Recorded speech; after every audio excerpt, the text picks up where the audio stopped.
bonjour tout le monde. Je vous retrouve aujourd'hui. Normalement, il y aurait dû avoir un vlog qui aurait dû sortir avant celui-ci. Mais en fait, je suis littéralement incapable de le monter. Puisque je vous parle de ma grand-mère. Donc pour l'instant, le vlog, on va dire, est de côté. C'était un gros vlog en plus. Donc bon, je sais pas trop comment... Enfin, si je vais le sortir ou comment je vais le sortir. Si je vais pas vous le mettre en plusieurs fois, genre partie 1, partie 2, partie 3. Et puis après, vous choisissez de regarder la partie qui vous intéresse. Bref, il est très tôt. Il est 6h45, enfin très tôt. C'est relatif, mais je suis réveillée depuis 5h30 dans ces eaux-là. Je me suis levée à 6h. Hier, mes enfants sont rentrés de chez leur père, ils sont rentrés tard. Il me les a ramenés aux alentours de 20h15 et c'est trop tard. Surtout que j'étais attendue pour manger, donc pas chez moi. Donc bon, ils se sont couchés plus, enfin entre guillemets plus tard que d'habitude, donc voilà le pourquoi du comment. J'ai le carnet de liaison de mon fils et je suis en train d'écrire à la maîtresse ce matin. Parce que moi je suis quelqu'un de très organisé. Normalement vous ne me verrez jamais écrire un mot à la maîtresse le lundi pour le lundi quoi. Mais comme hier on est rentré trop tard, enfin trop tard, on est rentré c'était 10h quoi. Mais bon bref, j'ai pas eu le temps de voir les papiers, s'il y avait des papiers à remplir ou quoi. Donc c'est un peu ce que j'ai fait ce matin. Je suis en train de regarder, mon dieu, mais les tartines que je lui mets à chaque fois à la maîtresse. Là, il fallait en fait que je l'informe parce qu'on a eu un rendez-vous au CMP et que je lui dise un petit peu comment va être le suivi. Alors, on a été reçu par une infirmière psy. Donc, voilà, il va y avoir un suivi tous les 15 jours. J'aurais aimé qu'elle m'explique un peu plus ce qu'elle allait faire. Après, peut-être qu'elle va m'expliquer la prochaine fois, mais bon. Bref, je vais écrire le mot et je vous retrouve juste après. Donc voilà, le petit mot dans le carnet est fait. Je suis contente, ça au moins c'est fait, je m'en occupe plus. Hier du coup, j'ai retapé mon CV, enfin retapé. C'est un grand mot. Il y a des choses que je voulais enlever. Il y a des choses que je voulais rajouter. Alors c'est pas grand chose, je voulais juste rajouter ma dernière expérience en cantine.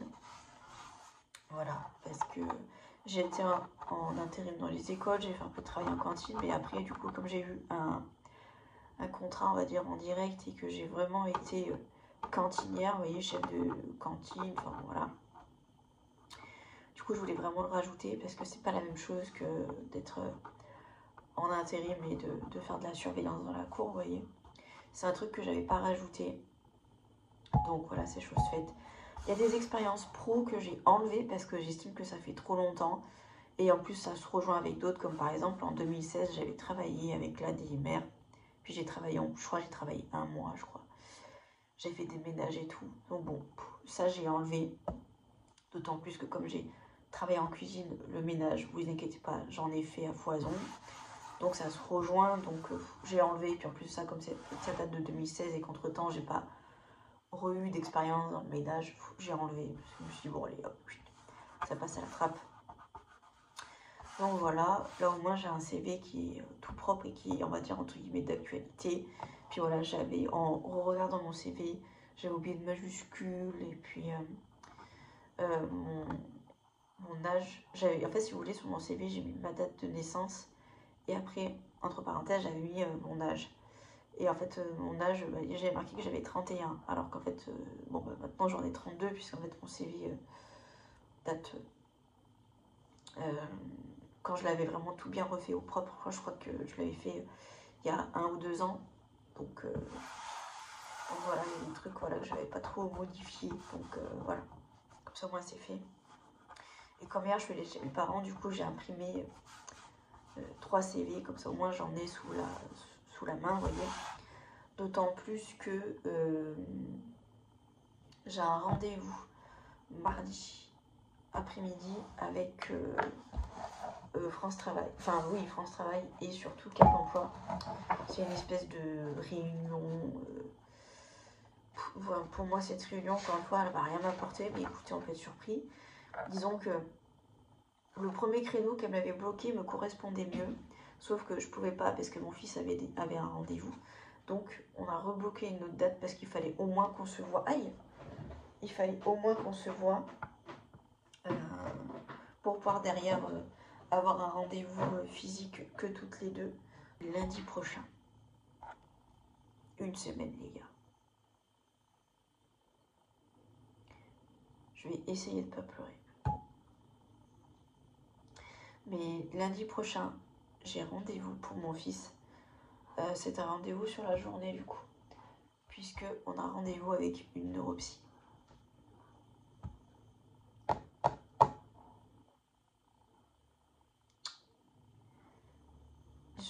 Depuis que j'ai la date, et là, depuis que j'ai envoyé les papiers, et que je me dis que ça se concrétise, vous allez peut-être me dire que je surréagis. Mais quand ça fait depuis qu'il a 2 ans et demi, sachant que là il a 6 ans, que je tire la sonnette d'alarme, que je dis qu'il y a un problème, que personne ne me croit, que je bataille pour tout, déjà avoir eu la chance d'avoir un rendez-vous aussi rapidement avec une neuropsy, même si je vais lâcher un bon billet, hein, mais ça je vous en reparlerai, et que je vais potentiellement enfin avoir un diagnostic.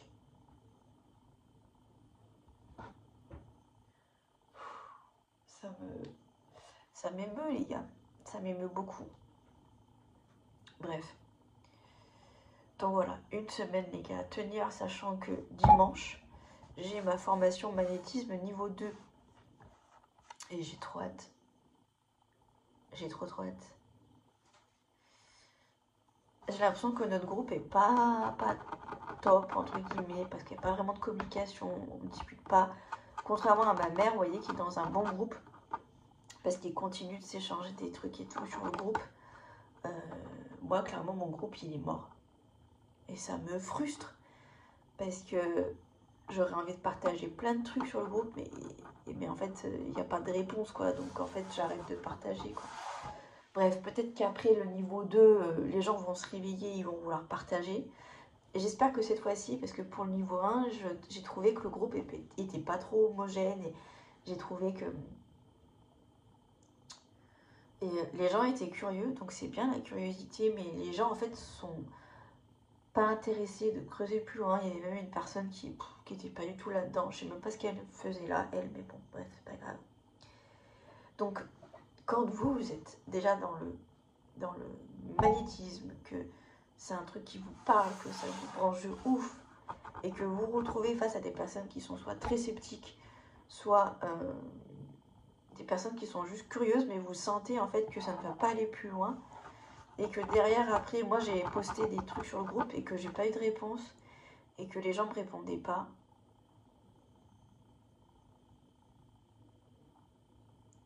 Ben voilà, contrairement au groupe où ma mère allait, où ils s'échangent tous les jours des trucs et tout.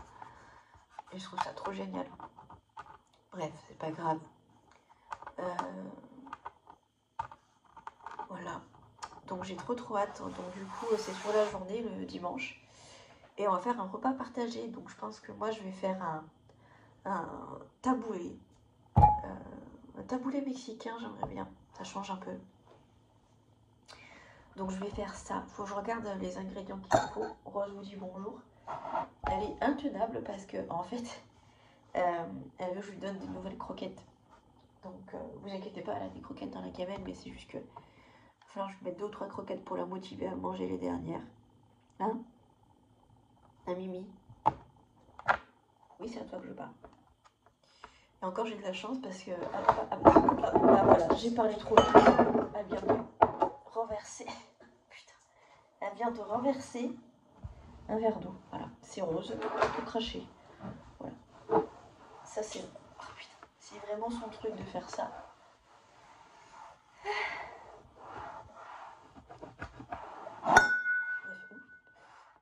Là, du coup, la table du petit déjeuner, je la prépare toujours la veille. comme ça, mes enfants n'ont plus qu'à déjeuner. D'ailleurs, je vais vous montrer ce qu'ils déjeunent. Donc, je vous montre. C'est ma tasse, c'est mon petit bol Lextone. En vrai, elle est mignonne, vous voyez, je suis contente de la voir parce que elle est tellement dure à trouver, cette tasse. Mais je trouve que quand même, ils auraient pu faire mieux au niveau du graphisme, quand même. Je trouve ça pauvre. Elles ont le goût de fraise aujourd'hui. J'aime trop. Bref. Imaginez, pour mes enfants, c'est un énorme honneur de manger dans ce bol. Parce que pour moi, c'est un précieux, vous voyez. Donc, vous avez des flocons d'avoine avec des pépites de chocolat. Alors, je vous montre les pépites de chocolat. Voilà, je les fais maison. Donc, enfin, je les fais maison. On se comprend, hein. Je prends du chocolat noir et je le coupe, quoi. Donc, voilà. Ils ont ça. Ensuite, ils ont du lait. Du lait entier, du coup. Comme j'en pense de ça, j'ai fait les courses et j'en ai acheté 2 packs, voilà, pour éviter de courir après le lait. Parce que, mine de rien, on en passe pas mal.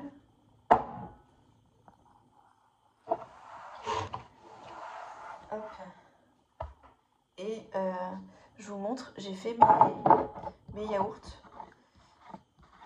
Je mets juste en fait l'équivalent de pratiquement 2 litres de lait et un ferment lactique que j'achète en sachet. Et ça me fait des beaux yaourts. Alors j'ai essayé de mettre juste l'équivalent d'1 litre dans, vous savez, dans un gros bol et après de rajouter un yaourt. Parce que normalement en faisant ça, soi-disant, ça a le même effet qu'un ferment lactique. Et ben je peux vous garantir que ça n'a absolument pas le même effet. Parce que j'ai essayé. Et en fait, mes yaourts sont beaucoup plus liquides. Là, vous voyez, ils sont vraiment beaux. Très très beaux même. Donc autant vous dire que les ferments lactiques, je vais en acheter à balle. Parce que vraiment, mes yaourts sont magnifiques. Comme ça. Donc voilà, petit yaourt avec un petit peu de sucre. Ça, c'est vraiment un péché, le péché mignon de ma fille. Voilà. Donc elle aura ça. Et mon fils, en général, du coup, voilà, je vous montre son bol. Bon, il y a moyen que... Oh, il y a du partout. Il y a moyen que ils échangent les bols. Hop, je vous montre. Donc voilà, pareil que sa sœur. Hein. Voilà. Je viens de me rendre compte qu'il y a moyen qu'il change la cuillère parce que celle-là, il n'aime pas. Voilà. Et des fois, il aime bien aussi prendre des noix, ça dépend. Donc voilà pour le petit-déj. Moi, mon programme d'aujourd'hui, c'est d'emmener mes enfants à l'école, bien évidemment. Et après ça, je vais aller à la salle de sport. Demain, j'aimerais bien y aller aussi le matin, puisque mon rendez-vous avec Cap Emploi / Pôle Emploi est l'après-midi. Donc j'aimerais bien essayer d'aller à la salle le matin. Et voilà pour le début de semaine. Normalement, mercredi, on est censé aller chez ma grand-mère, chez Nona. Sauf qu'elle est malade, donc j'attends de voir si on va toujours se voir ou pas. Parce qu'on est censé manger chez elle. Sinon, écoutez, on verra ce qu'on fait. Hello tout le monde. Je viens de faire mon sport là. En ce moment, soit je vais à la salle, ou alors, comme là en plus aujourd'hui, vraiment le temps, les gars, mais il est pourri. Il pleut, il y a du brouillard et tout. Donc là, j'ai fait mon sport, je fais du... Vous savez, je vais sur YouTube et je tape Move Your Fit. À une période, quand j'étais pas inscrite à la salle de sport, je suivais leur programme. Et j'avais réussi d'ailleurs à perdre du poids, ça se voyait. D'ailleurs, j'étais vachement affinée au niveau du visage. J'avais perdu 1 taille et demie de pantalon. Bref. Donc voilà, je fais soit l'un, soit l'autre quand j'ai le temps, parce que la vie, quoi, vous voyez, la vie d'Aloca, quoi. Bref, aujourd'hui, je suis là pour vous parler un petit peu. Alors, en fait, si vous voulez, les gars, mon téléphone, il est blindé de vidéos. Il y a toujours, vous voyez, cette histoire de vlog que j'ai commencé et le décès de ma grand-mère au milieu. Et en fait, j'arrive pas à avoir l'énergie pour monter ce vlog. Et j'aimerais bien vous le poster parce que je me tâte à vous le poster en plusieurs fois. Vous voyez, d'un coup, mais à vous faire plusieurs parties. Mais je vous les poste, vous savez, tout d'un coup. Sauf que c'est pas dans la même vidéo, vous voyez. Enfin, Je sais pas. Je sais même pas si je vais vous le poster, je réfléchis encore. Bref, j'essaie de me focus sur l'instant présent, à savoir maintenant. Euh, alors, je suis là du coup pour vous parler du diagnostic du coup de mon fils. Je suis gaga de Diddle, les gars. Bref, on en parlera après. J'arrive pas. Vous voyez comment je suis là? J'arrive pas à me concentrer. Bref. Alors, donc on a eu bien rendez-vous avec la neuropsy du coup le lundi 13 octobre. Alors, avant de vous dire le diagnostic et tout ça, de ce qui a été montré, tout ça, et la suite des événements du coup, je vais vous expliquer un petit peu toutes les démarches que j'ai fait parce que si jamais vous êtes dans la même situation que moi, j'estime que je suis là aussi pour aider également, faire ma part, comme je dis. Parce que j'aurais aimé tomber sur ce style de vidéo parce que très clairement, j'ai été perdue à l'époque, j'étais paumée et je ne savais clairement pas par quoi commencer et j'avais l'impression clairement qu'on ne m'aidait pas, donc voilà. Alors, il faut savoir que j'ai remarqué que mon fils avait un problème quand il avait 2 ans et demi. Et comment est-ce que j'ai remarqué que pour moi il y avait un problème? Alors non, au niveau de la marche, il n'y avait pas de problème. Au niveau du langage, il n'y en avait pas spécialement non plus. Donc ces deux pistes-là ont été écartées. Mais il y avait un point que j'estimais pas normal, entre guillemets. C'est le fait qu'à cette époque-là, il avait une obsession avec les machines à laver. Alors, on va se remettre un petit peu dans le contexte. Donc, mon fils a 6 ans. 6 ans et demi même, au moment où je vous parle. Donc, je m'en suis rendu compte il y a 4 ans en arrière. Qu'est-ce qui s'est passé il y a 4 ans en arrière? Eh bien, je me suis séparée, voilà, du père de mes enfants. Et pour vous expliquer un peu tout entre guillemets, sans trop rentrer dans les détails, mais tout le background. Parce que avant la séparation, il y a eu plein de choses qui se sont passées. Il y a eu un premier abandon de la part de son papy paternel, puisque c'est un homme qu'on a vu, qu'on voyait très régulièrement, tous les dimanches. C'est-à-dire que tous les dimanches étaient bloqués, c'est-à-dire que c'était ritualisé. Tous les dimanches, il venait, il prenait le goûter, on allait à la boulangerie, c'était très ritualisé, c'était tout le temps la même chose. Et limite, on n'avait pas le droit de faire autre chose. Le dimanche, c'était exclusivement consacré au père de mon ex-mari, vous voyez. C'était son papy, voilà. Mon fils l'appelait papy. Voilà, il y a un peu le topo. Et du jour au lendemain, et je vous jure, si j'avais une explication, je vous la donnerais, mais j'ai été incapable de donner une explication. Du jour au lendemain, cet homme n'est plus venu.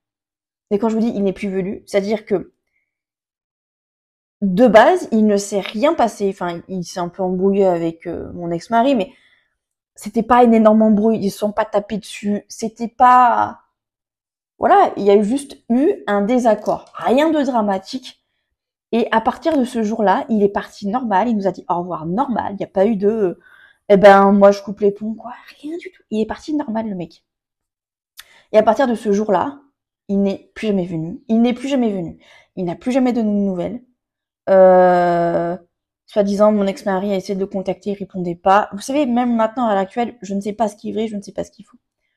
En tout cas, ce qui est vrai, ce qui a été véridique, c'est qu'on ne l'a plus jamais revu. Le mec, littéralement, on aurait dit qu'il était mort. Voilà. Donc imaginez, nous en tant qu'adultes, on n'a pas su quoi faire, quoi dire, quoi penser. Imaginez-nous juste en tant qu'adultes. On a l'impression que le mec il est mort alors qu'il est pas mort. Et ça, je vous promets, le mec n'est pas mort. C'est-à-dire que euh, j'étais en contact avec lui des fois par Messenger à l'époque, hein, quand on se côtoyait. Et donc forcément, vous savez, j'ai sa photo de profil, vous savez, il est connecté par moment. Enfin bon, incompréhensible. Vous voyez, incompréhensible. Bref, premier abandon pour mon fils. Il avait 1 an et demi à cette époque-là. Ensuite, il y a eu voilà, plusieurs déménagements. On a déménagé notre première maison pour aller dans un autre logement. On n'y est pas resté longtemps, voilà, quelques semaines. Et après, on a redéménagé. Et sachant que, si vous voulez, le deuxième logement, donc j'étais encore avec mon ex-mari à cette époque-là, ça a été un peu mal fait, on n'a pas vraiment verbalisé, ça a été quand même assez violent. On s'est éloigné de ma famille, sachant qu'il n'y avait que ma famille, vous voyez. Donc, le bail, très bizarre, vraiment très bizarre. Pour aller arriver, se retaper un déménagement et aller chez mes parents. Bref, ça fait beaucoup, beaucoup, beaucoup de changements en l'espace de quelques semaines, littéralement. Sans compter qu'après, forcément, il y a eu la séparation, donc il y a eu tout un bordel. Donc, ça fait beaucoup. Pour un enfant, à cette époque-là, au moment de la séparation, il a 2 ans et demi. 2 ans qu'on reviendrait. Imaginez, il n'y a pas encore l'entrée à l'école. Hein. L'entrée à l'école, c'est 1 an après. Mais c'est pour vous dire déjà tous les changements qu'un petit garçon de 2 ans et demi a dû se manger dans la tronche, littéralement. Donc, il y a eu ça. Et donc, moi, du coup, je vous disais, à 2 ans et demi, je me rends compte qu'il y a un problème. Il est trop sur les machines à laver. Mais quand je vous dis trop, c'est-à-dire que c'est un enfant qui a réussi à casser une machine à laver. C'est un enfant qui ne supportait pas qu'on ferme la porte. Si vous voulez, la machine à laver chez mes parents, elle était à côté de la cuisine et donc elle était dans ce qu'on appelle le cellier. Vous voyez, donc il y avait une porte, on peut la fermer. Impossible de la fermer. Mon fils n'était pas d'accord. Voilà. Il pouvait passer des heures à regarder la machine à laver tourner. On a essayé de le décaler un peu, ça ne marchait pas. On lui a acheté une petite machine à laver, vous savez, les petites machines à laver de chez Action, pour qu'il puisse appuyer sur les boutons, regarder les trucs tourner. Ça l'a calé un temps, mais ça n'a pas suffi, les gars. Ça n'a pas suffi d'un iota, dinguerie. Bref, vous avez vu un peu le bail. Donc, il s'est passé ça, donc moi je commence clairement à m'inquiéter. Sans compter le fait qu'il y a quand même la séparation avec son père, et ça déjà pour moi, psychologiquement, ça a été extrêmement dur. Bref, voilà, j'ai pas envie de rentrer dans les détails plus que ça, mais si vous suivez la chaîne, il y a plusieurs vidéos, voilà, si vous voulez voir, il y en a même une, je clôture un chapitre, si jamais vous aimez les gossips, n'hésitez pas. Mais c'est pour vous dire, ça a été dur pour moi mentalement, pour mes enfants ça l'a été également, donc j'avais besoin qu'ils consultent quelqu'un. Donc à la base on était allé à la PMI pour avoir une psychologue, donc à la base elle nous voyait tous les trois, puis après elle voyait que mes enfants, et puis après elle est partie, puis moi de toute façon je l'aimais pas, j'estimais qu'elle prenait pas assez en compte tout ce qui s'est passé et qu'elle se permettait un peu trop de juger, donc ça m'a gonflé, clairement ça m'a gonflé. J'ai dit, tu sais quoi, je préfère payer de ma poche une psy qui comprendra la situation et qui saura faire les choses sans jugement. C'est hyper gonflé de la part d'une psychologue, mais je sais pas si on se rend compte du délire, mais je venais de me séparer, je venais de tout perdre. Enfin, à un moment donné, me dire à moi de mettre de l'eau dans mon vin alors que c'est moi qui suis en difficulté, c'est moi qui me suis mangé une rupture, je me suis fait cocu jusqu'à l'os. J'avais pratiquement plus une thune. Enfin, à un moment donné, j'étais rincée. Et ne pas avoir d'empathie à ce point-là, enfin, à un moment donné, stop the car. Ah, mais c'est toi. Elle vient de mettre Disney Plus sur la télé. Bref, passons. Donc voilà, j'ai fini par trouver du coup la psy qui suit mon fils, on va dire, par intermittence maintenant. Parce que entre-temps, il s'est passé pas mal de choses. Bref, il y a eu un suivi psy, mais par avant, j'ai décidé d'appeler du coup le CMP. Donc le CMP qui est le centre médico CMP centre. Bref, CMP. Je suis désolée, j'arrive plus à me souvenir de l'abréviation, mais et de là très clairement, la personne que j'ai au téléphone, sachant que la personne au téléphone que j'ai eue c'était une infirmière, m'a envoyé bouler. Voilà. Elle m'a dit qu'à 2 ans et demi, il était trop petit et que s'il y avait un problème, ça venait de moi. Moralité, si jamais ça vous arrive, peu importe que vous appelez le CMP ou un autre organisme, sachez que la première personne que vous allez avoir au téléphone, ce n'est pas un médecin, ce n'est pas un psychologue, c'est soit une infirmière, soit une secrétaire. Et c'est clairement pas à eux d'émettre un jugement. Sauf que moi, imaginez, j'étais en dépression sévère, me manger un truc comme ça dans la tronche, j'avais envie de hurler. Non, c'est pas entendable pour moi.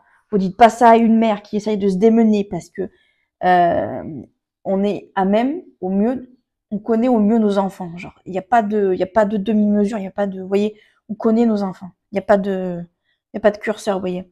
Je dis, mon fils a un comportement pas normal. Il y avait un comportement pas normal avec machine à laver, les aspirateurs, la bouffe, la nourriture. Il volait de la nourriture dans le frigo alors qu'il venait de manger.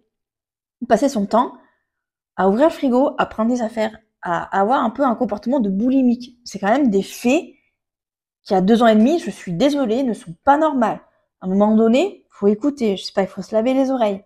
Et quand on me dit qu'à 2 ans et demi, il est trop petit, soi-disant, hein, encore une fois, sachant que maintenant, on me dit qu'en fait, c'était pas trop tôt, en fait. Enfin, bon, bref.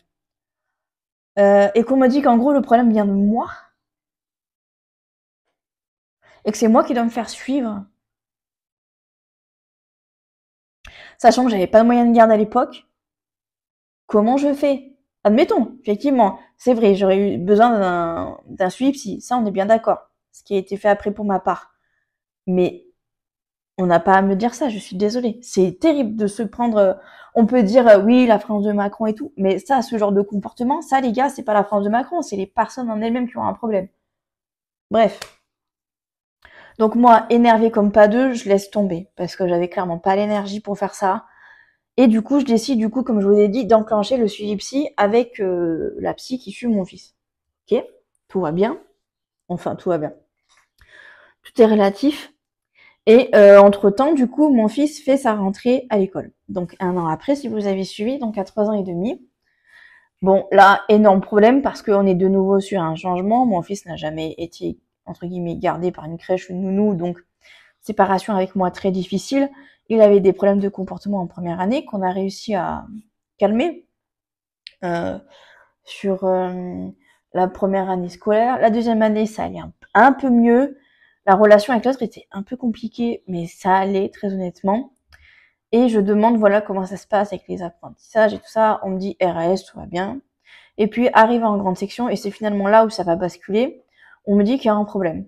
Et là, vous voyez, c'est là où les choses changent, parce que là, ce n'est pas moi qui dis qu'il y a un problème. Pourtant, ça fait quand même depuis qu'il a 2 ans et demi que je dis qu'il y a un problème, et qu'on m'écoute pas. Mais là, c'est la maîtresse qui dit qu'il y a un problème. Et là, c'est pas pareil.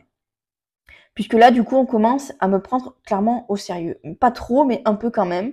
On décide de lui faire passer un test avec une psychologue scolaire. Et là, on se rend compte qu'il a un niveau faible. Voilà. De toute façon, ses évaluations étaient clairement pas bonnes. Ces évaluations nationales hein, qu'on fait en grande section. Donc, le bilan de la psychologue scolaire vient appuyer ça. Et ensuite, de là, tout de suite, on me parle d'AESH et on fait une réunion, ce qu'on appelle une réunion GEVASCO.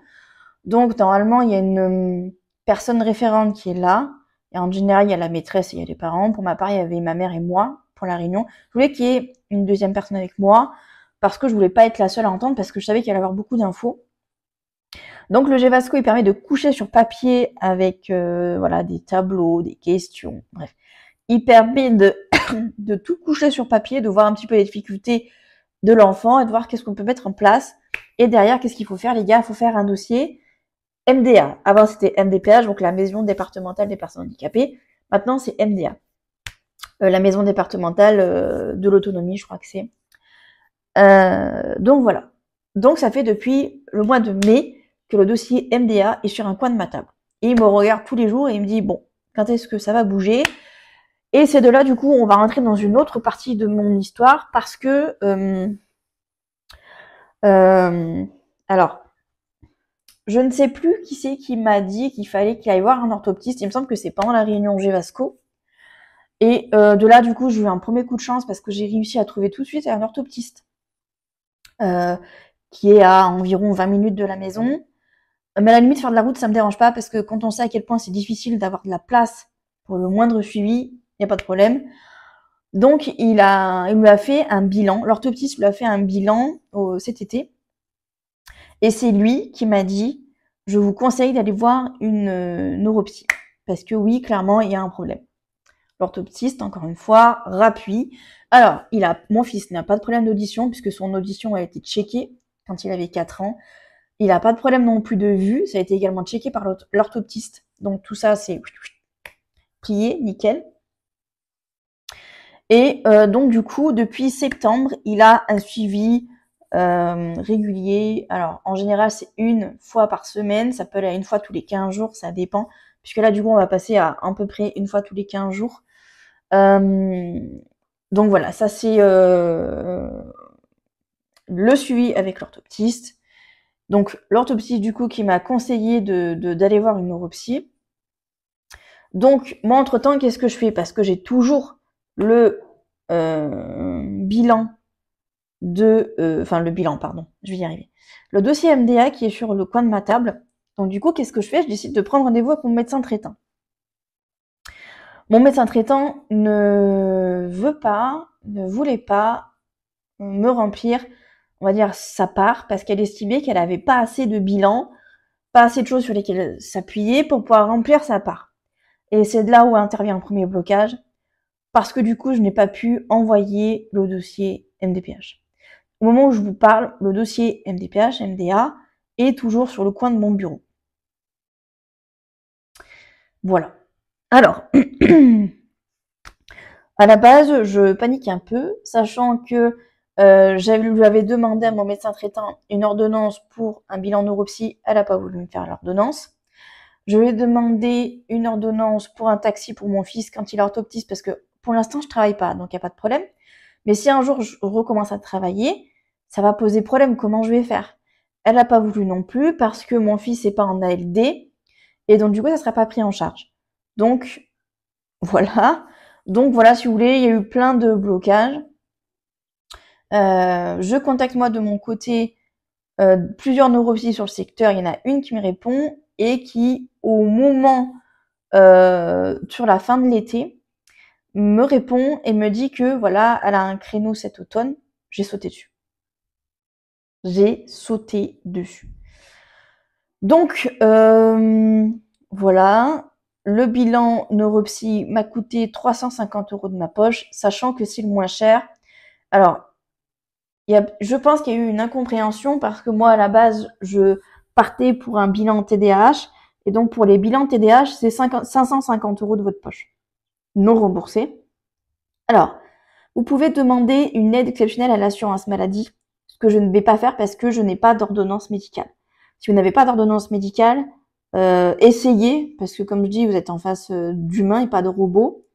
Mais c'est quand même une demande. Et par contre, la neuropsy m'a dit de joindre dans le dossier MDA, de joindre la facture du coup du bilan neuro, parce que du coup, il y a plus moyen que la MDA prenne en charge une partie du coup de ce que ça m'a coûté. Donc voilà. Et si jamais vous avez une suspicion par rapport à votre enfant d'un trouble du spectre autistique, le bilan chez la neuropsy augmente puisque là on est à 650 €. Voilà. Pour le bilan neuropsy, du coup, vous allez avoir plein de papiers à remplir. Autant vous que la maîtresse ou le maître de votre enfant. Et je sais que moi, personnellement, la maîtresse de mon fils, elle l'a rempli avec la maîtresse de l'année dernière. Pour remplir au mieux le dossier. Donc, voilà, une fois que tout ça c'est fait, il faut tout renvoyer. Le devis signé, les questionnaires, tout ça, il faut tout renvoyer.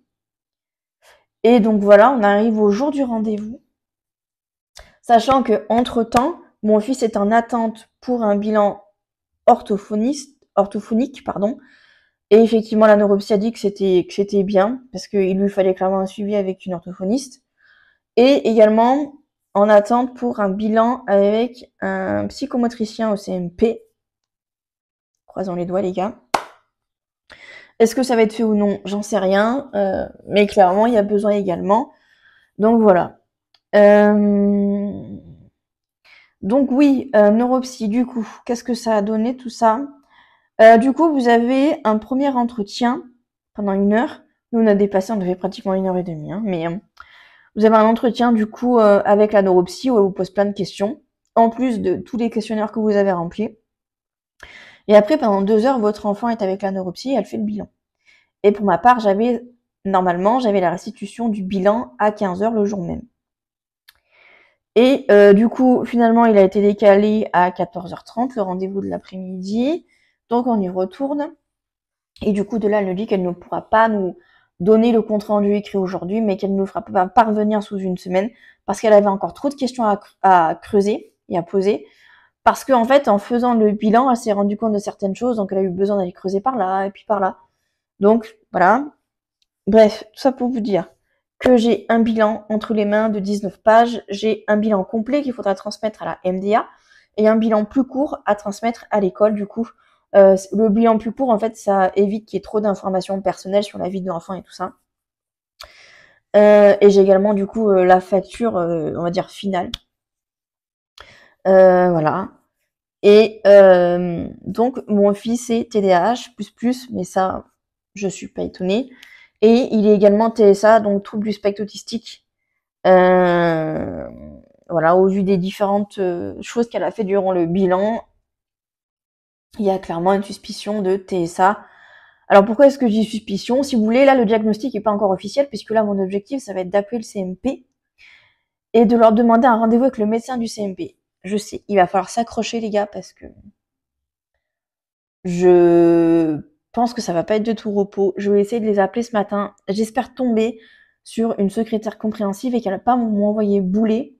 La chance que j'ai, c'est que mon fils est suivi au CMP par une infirmière psy. Donc si jamais ça ne marche pas en passant par le standard, je pourrais tenter ma chance avec l'infirmière psy.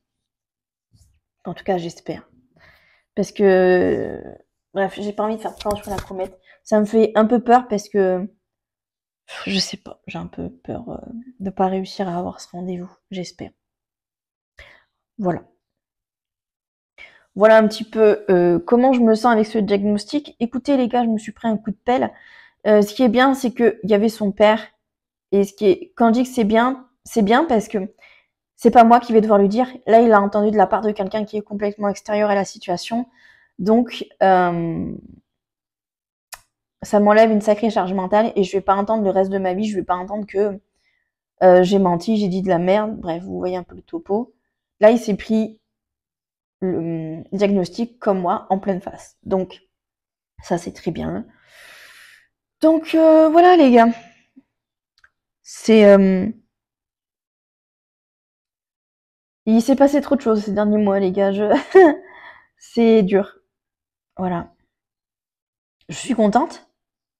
Si vous voulez, c'est pas dur. Je sais pas comment vous expliquer, mais c'est rassurant. Et en même temps, quand vous êtes pas préparé à quelque chose, c'est dur. Mais en même temps, j'ai pas de problème avec ça, vous voyez. Je suis contente parce que j'ai enfin, pour moi, j'ai que un début de réponse. On m'a pris au sérieux, on m'a pas traité de folle, on m'a pas dit que je disais n'importe quoi, on m'a cru. Vous voyez. Et voilà, mon prochain objectif, du coup, c'est le rendez-vous avec le médecin du CMP.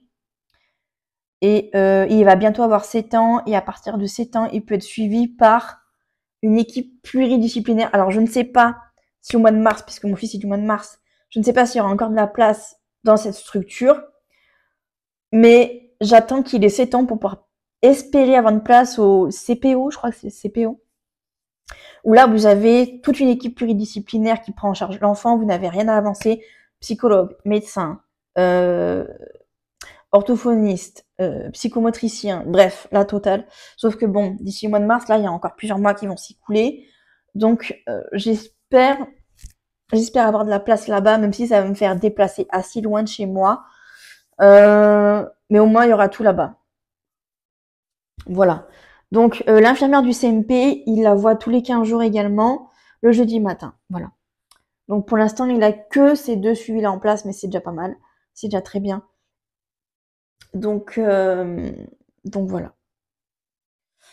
Bref, ce vlog aurait été déjà bien assez long, donc je vais le couper là. Je vais rapidement vous dire mes objectifs de cette semaine. C'est d'envoyer le compte rendu au centre aéré, parce que oui, il y a eu des soucis au centre aéré, et la directrice m'a demandé le compte rendu de la neuropsy. Donner le compte rendu de la neuropsy à l'infirmière psy du CMP, parce qu'elle me l'a demandé également. Appeler le CMP, évidemment, que je vais faire maintenant. Renoter tous les rendez-vous de l'orthoptiste, ça évite que j'y aille pour rien, n'est-ce pas?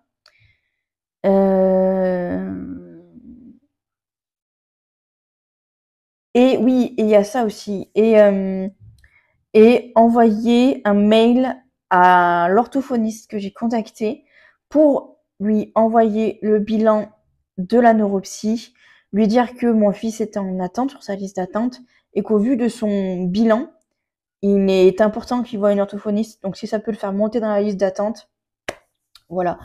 En fait, si vous voulez, ma mère, elle m'a dit de le faire. Moi, j'ai un peu peur parce que j'ai un peu peur que ça soit...